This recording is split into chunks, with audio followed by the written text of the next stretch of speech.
Hi കൂട്ടുകാരെ,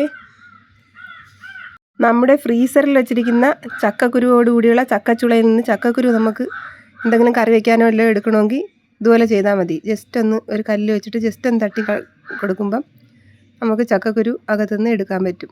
ചക്ക പൊടിഞ്ഞങ്ങ് മാറും. അല്ലെങ്കിൽ ചക്ക എടുത്ത് വെള്ളത്തിൽ ഇട്ട് തണുപ്പൊക്കെ മാറുമ്പോഴല്ലേ നമുക്ക് അകത്തുനിന്ന് ചക്കക്കുരു എടുക്കാൻ പറ്റൂ. പക്ഷെ ഇങ്ങനെ ചെയ്താൽ എളുപ്പമുണ്ട്. നമുക്ക് അരിയുന്നതിന് പകരം ഇങ്ങനെ വെച്ച് വേണമെങ്കിൽ 3-4 കഷ്ണം ആക്കുകയും ചെയ്യാം. ചുള നല്ല കല്ല് പോലെ ഇരിക്കുന്നു. ജസ്റ്റ് ഒന്ന് തട്ടിയാൽ മതി, ചക്കക്കുരുവും ചുളയും എല്ലാം നമുക്ക് പൊടിഞ്ഞ് കിട്ടും. ഈ ഐഡിയ എനിക്കിപ്പോഴാണ് മനസ്സിലായത്. ഇത്രയും നാൾ അറിയത്തില്ലായിരുന്നു.